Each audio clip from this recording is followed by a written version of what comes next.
vamos a la Cuba de 1898. Es un caluroso día de julio y en la bahía de Santiago de Cuba se desata uno de los combates más desiguales de la guerra entre España y Estados Unidos por el control de la isla. Un siglo después, Informe Semanal ha acompañado a un grupo de arqueólogos e historiadores que tratan de sacar del olvido ese capítulo de nuestra historia, desenterrando los cuerpos de los marineros españoles que murieron en esa playa cubana. Para tejer este episodio del desastre del 98, Televisión Española se ha ayudado de documentos de la época y ha hablado con descendientes de los que participaron en el combate. Bueno, antes de levantarlo vamos a documentarlo gráficamente y tomar la cota donde sale. Son huesos que están aislados y revueltos. En caso de que fueran humanos, estaríamos ante los primeros restos de los marinos españoles localizados en estas playas.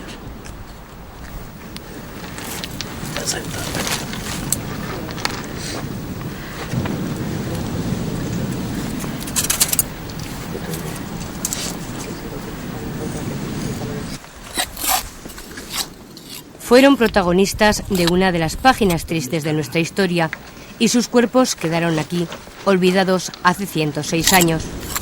Ahora el arqueólogo Javier Navarro, ayudado de geólogos e historiadores, intenta recuperar sus restos para poder repatriarlos a España. Formaban parte de la tripulación de los navíos que se enfrentaron a los norteamericanos en la bahía de Santiago de Cuba. Un combate desigual que acabó con la derrota de toda la escuadra española. Estamos en la playa de Nimanima, que es el escenario donde embarranca el Infanta María Teresa. Según la documentación gráfica que tenemos, el buque quedó embarrancado en aquella zona allí, muy próximo a la costa. Los tripulantes salieron a esta playa.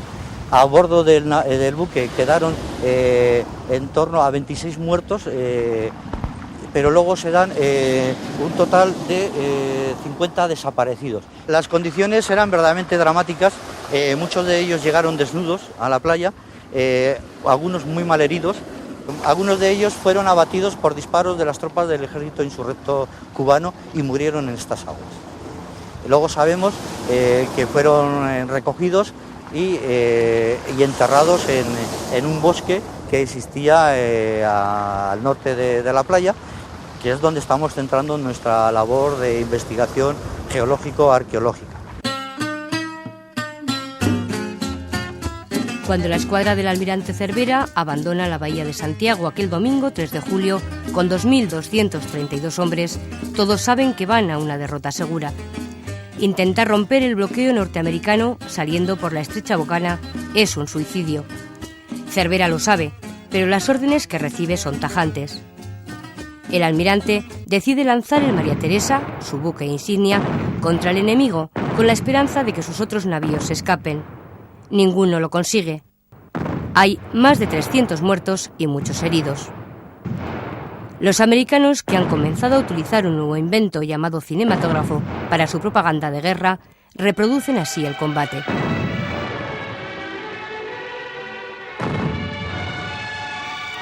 Ellos solo sufren una baja. El informe que Cervera envía al ministro de Marina habla de desastre. Como ya había previsto, la jornada del 3 ha sido un desastre horroroso. El número de muertos es, sin embargo, menor del que yo temía. La patria ha sido defendida con honor y la satisfacción del deber cumplido deja en nuestras conciencias tranquilas, con solo la amargura de lamentar la pérdida de nuestros queridos compañeros y las desdichas de la patria. Pero fueron valientes, sabiendo que iban a morir. El almirante Cervera sabía que lo que se le esperaba ahí, y así mismo salió. ¿Sabe? Eso era una muerte segura. Si lo estaban esperando en la boca, una boca estrechita así, donde había cantidad de barcos más poderosos. Danilo ha oído muchas veces relatar estos hechos.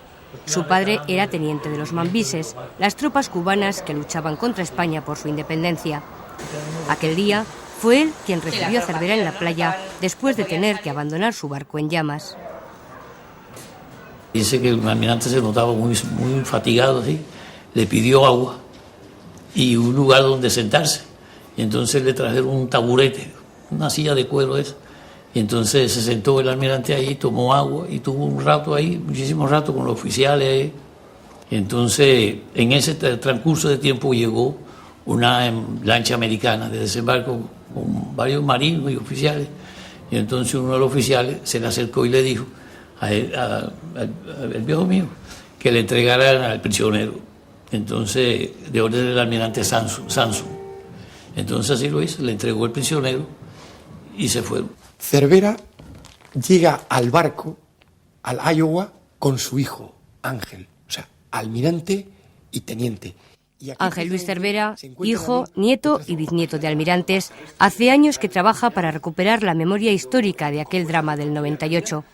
Dice que le duele el olvido y la injusticia con que se ha tratado a estos marinos que fueron incluso sometidos a un consejo de guerra. Los culpables de todo lo que ocurrió no fueron los norteamericanos que tenían enfrente. Los verdaderos enemigos de España, en ese momento de la escuadra española, estaban dentro de sus propias filas. Era el gobierno español, que era desacertado y miope, la prensa, que era irresponsable, y una opinión pública que estaba engañada y manipulada y que quería victorias, creyendo que España estaba viviendo en el siglo XV y España ya estaba agonizando. En 1898, España atraviesa una difícil situación política y económica. En los últimos años, los intentos de frenar con mano dura a los independentistas cubanos, hijos de españoles muchos de ellos, han sido un fracaso. Pero los gobiernos y las clases adineradas, con intereses en Cuba, insisten en seguir enviando soldados, reclutas forzosos de clase humilde que en su mayoría mueren víctimas de las enfermedades y la falta de recursos. Ya prácticamente toda América era libre, Cuba pedía su autonomía y nunca el gobierno español lo entendió, y los cubanos, gracias al pensamiento de Martí y de muchos de sus libertadores, se dio cuenta que el único camino posible era la independencia. Muchos españoles estaban conscientes de eso. El propio Cervera, en una carta que hace en febrero del propio año 98, decía que se estaba haciendo una guerra imposible porque ya Cuba de hecho necesitaba o era necesario entregarle su independencia. O sea que aquello era una guerra perdida. Estados Unidos intenta comprar la isla en varias ocasiones. Como no lo consigue, la prensa amarilla norteamericana desata una dura campaña contra los atropellos de los españoles en Cuba. Cuando en febrero de 1898 el Maine estalla accidentalmente en la bahía de La Habana, los norteamericanos no dudan en culpar a los españoles y declararse en guerra. En pocos meses, España tendrá que cederles Cuba, Filipinas, Puerto Rico. El imperio colonial español desaparece.